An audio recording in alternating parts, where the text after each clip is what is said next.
We heard this morning from many different providers regarding innovative programs and practices, some exceptional partnerships happening around the state, real work taking place with evidence-based practices and really reaching out and making sure that we have programs available and access for our opiate-addicted patients. But there's a problem out there. We heard 50% of those in the MAT program are not following through after their initial injection. That's a real dilemma for us. So we're going to talk for the next hour about patient engagement. This is where the real work begins. How do we engage our patients to come back and to follow through? So we're going to hear from 4 experts on how they are making this happen. First is Danny Blanco, Outpatient Services Director with WestCare Foundation. Good afternoon, everyone. So we started doing MAT at our organization about 4 years ago, strictly in our residential treatment program. This is way before STR funds and way before anything of the opiate epidemic was known. But it was something very small, but we started doing. So in April, around March or April of 2017, we were approached by our ME to do a pilot program, a 4-month pilot program on an outpatient opiate treatment program with medication-assisted treatment. So we sat down and we said how we mentioned before, we knew right away we couldn't do things the same. We've been a substance abuse treatment provider for over 40 years in the community, but we knew that this population and this epidemic was going to take something different. It was going to take something that it was going to take us out of our comfort zone.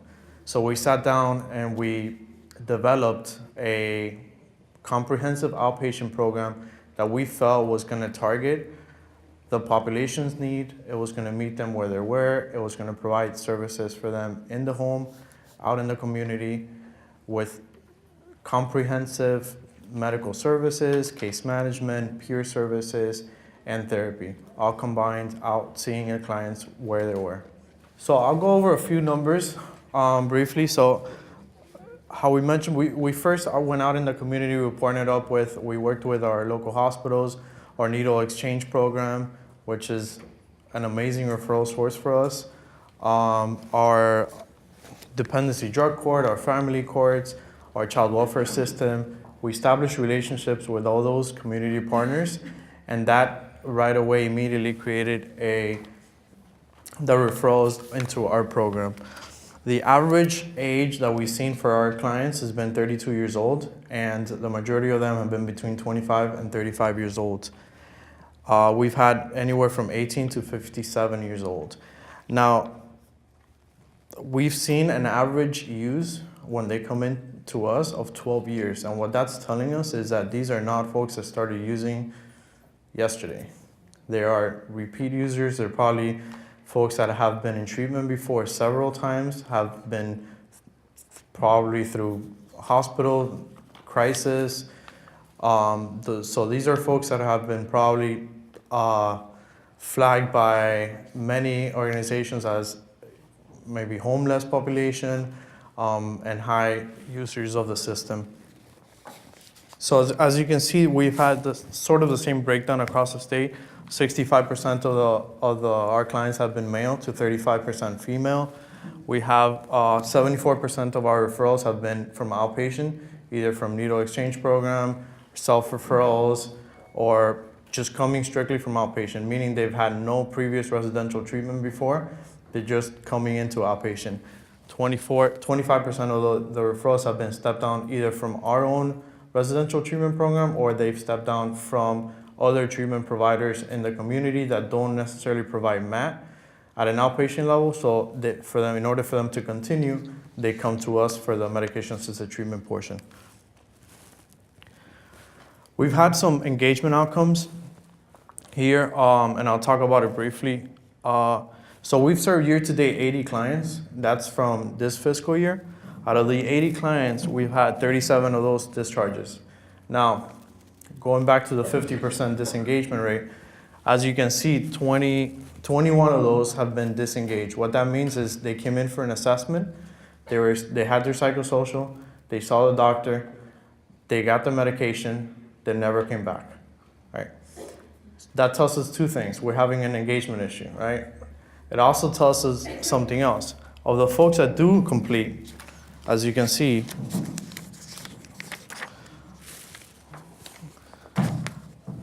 we've had 16 clients have completed the program. That means that they've stayed in it for 6 months or longer. Out of those 16 clients, 14 have successfully completed. So although, yes, we're having a disengagement issue, that's also telling us that the folks that are engaged in treatment and are coming and are following up with their medication and complying and seeing their therapist and their case management and peers and engaging in recovery support services are successfully completing the program and are, as of those 14, I would say about 12 of those were actually tapered off the medication before completion and were able to stay off of it for about a month to a month and a half and continue with their job, continue with their employment, housing, and family and support groups.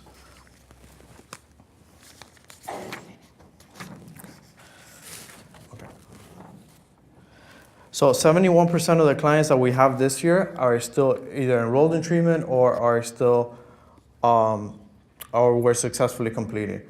So again, we have, although yes, we do have an engagement issue, we see that we are able to engage clients. I think part of that, what we've been able to do is we're providing the services in the home. So we're trying to meet the clients where they are, anywhere in the county. We serve all of Miami-Dade County. If they don't want to meet in the home, we go out, meet them at Starbucks, meet them wherever. The only requirement that we have of them is that they come in for their doctor's appointment once a week, bi-weekly, or once a month. And I'll go through it real quick because we don't have a lot of time. So what we did is we developed a 3-phase program. What this program does is it provides a service to the client where they are at what stage they are in their treatment. So phase 1, what we call active treatment, is the admission phase, and then they basically see a therapist once a week, a case manager once a week, and a peer once a week, as well as their doctor once a week, and get their 7-day supply of medication. The peer is really the one going out there and providing that medication management, making sure that they are taking it as prescribed, and making sure that they're not overtaking it or doing anything else. So once a client is ready by the doctor and by the clinical team to step down from this program, they go into phase 2, which is what we call our continuing care. Which the only difference of continuing care is they're seeing the clinical team basically bi-weekly as opposed to once a weekly. And also the doctor is bi-weekly as opposed to once a week. So they're starting to, sort of taper off on their on their involvement in the program and becoming more independent. So once they graduate from this phase, they go into phase 3, which we call our maintenance phase. And this is basically no treatment, so they don't get therapy. It's just a case manager and a peer. And they see the doctor once a month. So at this phase, it's really important that staffing happens, everyone is on board because they're getting 30-day supply of the medication. So it's really important for the peer to be engaged, for them to be engaged in recovery support groups, and for them to, be compliant with that in order for us to put them in this phase.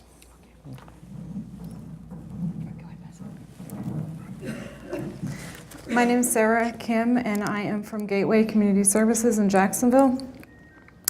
We are using MAT we do the STR-funded, Medicaid-funded Suboxone program. We also participate in an opioid pilot program with the city of Jacksonville called Project Save Lives. We also are OSCA-funded Vivitrol program. Since we've started the STR funding, we've had 75 individuals, 71 are receiving BUP, 4 are on Vivitrol. We had 7 that did not return, and that means for us, they were inducted into detox. They left detox, came in for their first actual appointment in the clinic and then kind of disappeared. Couldn't get a hold of them, even though we continued to reach out. I have 4 people that have truly been unsuccessful. They have disengaged, is basically. They attended for quite a while. Life got in the way, however, things happened, and so those we would consider unsuccessful. We did have one of those individuals, after he disengaged and was discharged from the agency, he did overdose and die a few months later, but that's the only one. But we haven't had any overdoses, those that are actually participating in the program right now, and we still have 64 people that are active. Our current census, basically, we have about 30 people that are on Suboxone. That is our Medicaid, mostly pregnant postpartum women. About 52 on Vivitrol. And through the end of December, our pilot program, Project Save Lives through the hospital, has served 35 people. And only 1 repeat overdose into the hospital since then. Our fire department tracks that for us. And 1 ended up in the morgue, but they were unresponsive upon arrival. Some of the obstacles in engagement that we have had, and I think they're typical, is a hesitancy to commit to treatment. This is a lot of work. Not only do they come in and get their medication, but we actually require them to do the treatment work. For us, it's typically twice a week, and plus their doctor's visit. And we do follow that. We check that all the time. And if they're not coming in, we make arrangements to figure out what we can do to make sure that they continue. Transportation is a huge issue. Of course, we like to bring people onto Butte that have transportation, but as we know, we get through detox, we have transportation, and we arrive in the clinic already inducted on the medication, and we don't have transportation anymore. And we suddenly don't have a house to live in. So we run up against those things as typical barriers that everybody does when people come into treatment. Safe housing is a big thing. One of the things that I don't know, I guess we anticipated, but thought maybe it would get better, is halfway houses in the area. They do not want to take people on Butte. Some of the homeless shelters are reluctant to take people on Butte. So that leaves you, what do we do with them? Where are we going to put them? So that's always a struggle. Some of the other obstacles is the provider criteria to participate in MAT.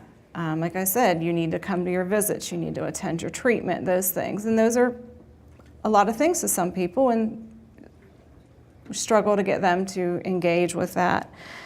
And the other issue sometimes is the times offered for our clinical services. You know, we work Monday through Friday. We do evenings and things, but as people take the BUP and the longer they're on it and they go back to work, then employment actually kind of becomes a barrier. They don't have time to do this, and they don't have, the evening group doesn't fit anymore, the day group doesn't fit. So we are struggling with some of those things. And some of those things to combat those things is we are considering expanding our clinic hours to see the doctor until 8 o'clock at night. We're considering Saturday morning appointments, things like that, so that we can try and remove some of those barriers to getting them in. Some of the engagement strategies, of course, care coordination, the peer specialists.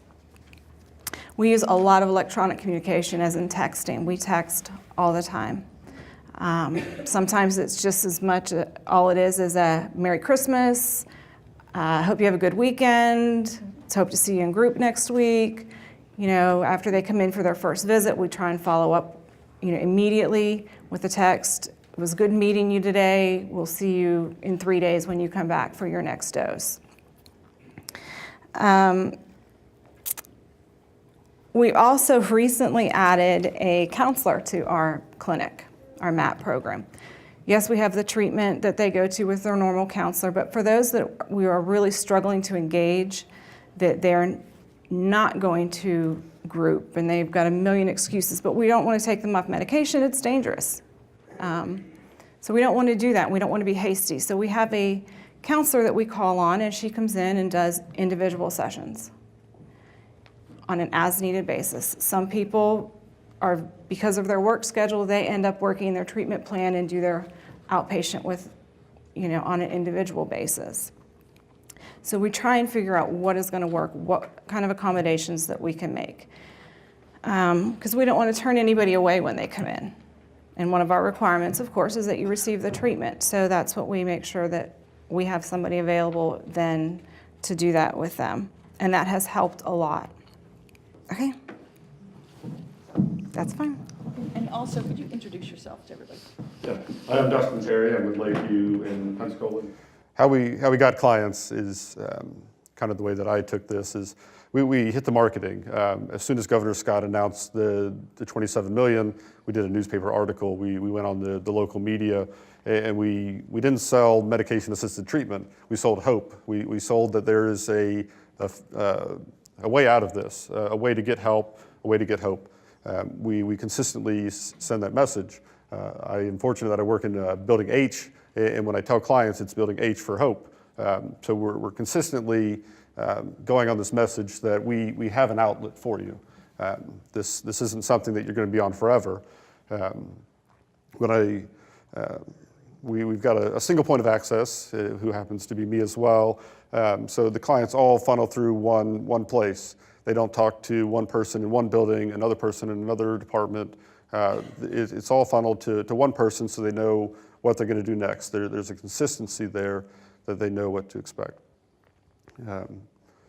Because we have this doctor 2 days a week, we're very fortunate that the clients also come in and they're all sitting in the lobby together. So the hundreds of Suboxone clients that we have, we see anywhere from 15 to 20 a day, and they will overlap. So they'll sit in the lobby, they'll talk to each other, they'll say the positive things that they're doing, which reinforces this engagement amongst themselves. We've got groups spread between the 3 counties. So we'll refer internally, and they'll go to groups either in the same building that they see the doctor, the next county over, they've got a group there, and then the 3rd county, they've got a group there. So we've got clinicians covering those regions.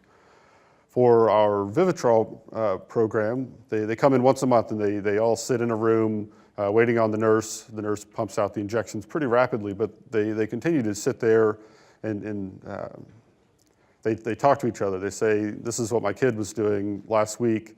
And then, so the people that are getting their first injection, they hear about what people who get their 6th or 7th injection are doing, which promotes the community.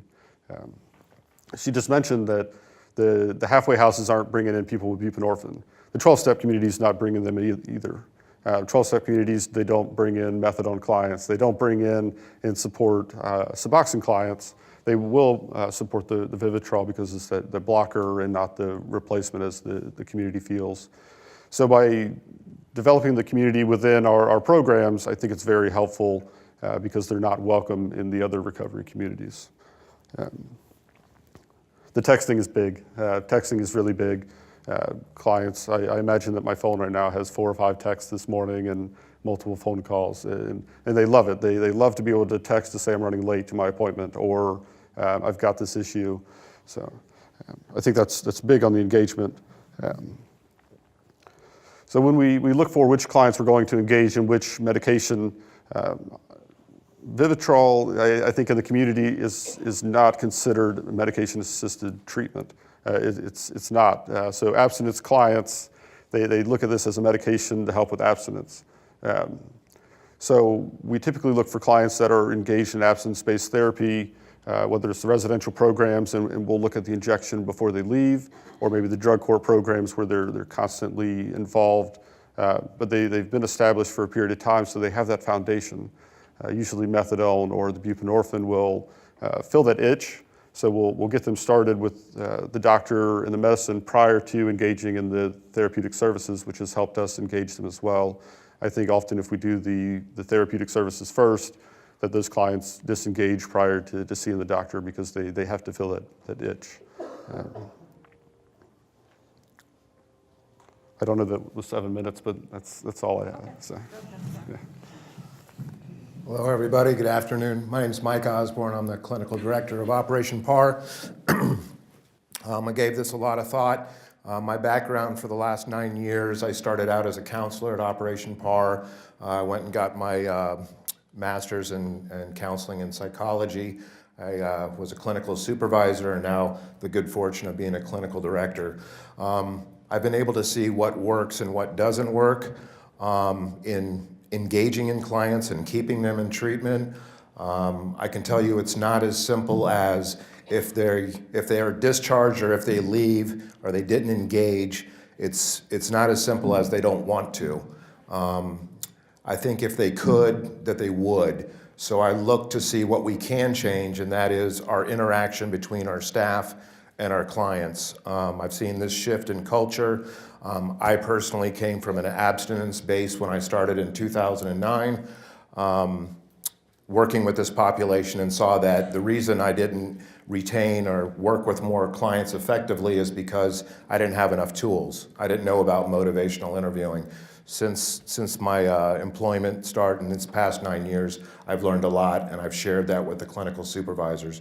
So the first thing I think is, if you want to find out if somebody's motivated or not, if they answer yes to these 3 questions, they should be motivated. First is, can they do it? Do they have the time, the resources, and the ability? And whatever treatment they're showing up for, they need to be informed about what it takes to be engaged, or what their responsibility or what their level of commitment is for that. The second question would be, will it work? And we know the research, the methadone and opiate epidemic and the presentation we had earlier showing the brain functioning. We know that the medications work. Person can become stable. They can engage in treatment. The third question is really the motivation question is it worth it? Is it worth it to come here and do this and stay in treatment? You know, and this goes for our staff that are working with clients as well as clients. What I've seen is consequences. We discharged a lot of people because 65D30 said if they were testing positive and didn't have negative drug screens, then they couldn't stay in treatment. Not just one drug screen, but if they had continued to have positive drug screens. What we saw, and I did some research in 2014, a lot of people being discharged for using cocaine. They were using cocaine, we'd put them in the relapse prevention group. If they didn't test positive, they were put on a non-compliant, their dose was lowered, and they were out of the program. And many of them did not engage in treatment once they were put on that non-compliant. So what I've learned is, you know, we try to have people be success seekers rather than failure avoiders. If you have a negative consequence, people are going to feel controlled. And a lot of our clients felt controlled and rebelled and didn't engage in treatment. So we changed. We have added and adopted a new treatment. It's called a TOPS program, Treatment Options Plan. And we give the client a choice. Do you want to do outside meetings? Do you want to come do inside our relapse prevention group meetings? Or do you want to do individual sessions with your counselor? And we came up with a curriculum, and we also gave them 20 different topic choices to choose from. That's my next C word, is choice. Give people a choice and they'll feel motivated. This last year resulted in 40% of the people who had positive cocaine drug screens being able to address and complete the program and stay in treatment. So where these people were in the past discharged and perhaps going back to using IV heroin because now they can't be in treatment while they're testing positive for other substances, we've engaged them in treatment. So the last C word is community. What I've seen a few times in my 9 years, once about 3 years ago at one of our facilities, was the startup of a Methadone Anonymous group. Somebody had mentioned that Narcotics Anonymous typically frowns on people who try to share in meetings and say, I'm on methadone. They're sometimes shunned or shamed or shut down quickly. So I believe a Methadone Anonymous group, which we have started in our Fort Myers location, what it is people that are successful and have abstained from using are coming. We're giving them freedom to use a space at our location without counselors, without any staff.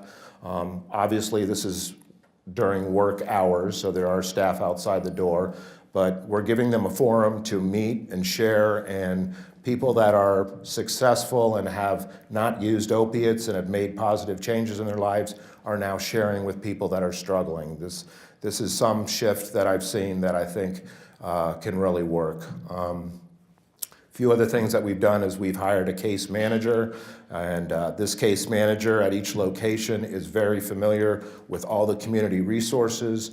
They're reaching out. They have gone to a few housing locations that were very methadone, Suboxone unfriendly, and I've gone out there and done some presentations educating them on how medication-assisted treatments do work and how they have a purpose, and I'm changing hopefully some attitudes about housing, because that is a big problem, that people have housing issues and situations and can't get stable housing, can't get stable employment. So the case manager is really a key component. They're doing services with our clients. These are billable services. They're linking them to a lot of different resources, just like a counselor would do, but just having an extra knowledge and time to deal with these people. Is that about it? Wait, you can pass the microphone back. Sure. Thank you. Thank you very much. Okay, so what do we know? We know that we can have $27 million from the state and all these great programs going on, but if we can't get individuals to engage, we're not moving the needle. We have heard that, I'm sure many of you have the same issues. It's a lot of work. Treatment is work. There's transportation issues, housing issues, access, hours of operation. What we've heard, patient engagement strategies, outreach, care coordination, case managers, peer specialists, texting, accountability. The basic tenet of motivational interviewing is meeting the client where they're at, going to them. That is a big shift from what we're used to in this field, when if clients didn't come in, they were non-compliant and we discharged them. That's not the way we do business anymore. Streamlining access, having opportunities for clients to hear each other and share their success, even in the lobby. And I like the 3 questions. Can they do it? Do they have time, resources, ability? Will it work? And is it worth it? I had a conversation with someone earlier who said the mother was desperate to get her son in after 3 overdoses. He was still not motivated to make a change. So what do we do? Again, we've heard from our panelists. Let's open it up to the audience for some questions regarding patient engagement.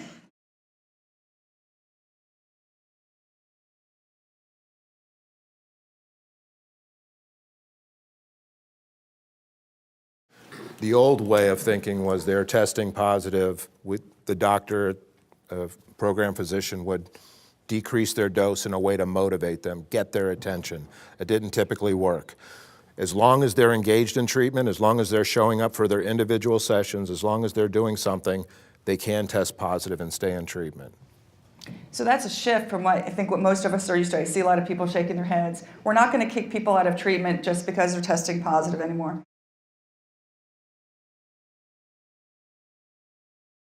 We really haven't changed the way we define success. If someone continues to use marijuana or continues to use maybe cocaine on occasion, that somehow that doesn't qualify as success, even though maybe they had been an opiate user or a heroin user before. And still, when we enter data into our state database, you're either successful and you have not used any drugs the entire time you're there, and that's the only success that data system will allow you to count. So And it eBay, goes write that one completely down. against the whole concept of everything we're talking about. Write that down. Excellent point. And the pamphlet, this is a pamphlet wrote 65D30. In order to be successful from treatment, you have to be clean for 30 days. You have to have a clean drug screen. And then our performance measure, we have our report card is you have to have a certain percentage of success rate on your performance. And that's a big issue. So thank you for bringing that up. Good point.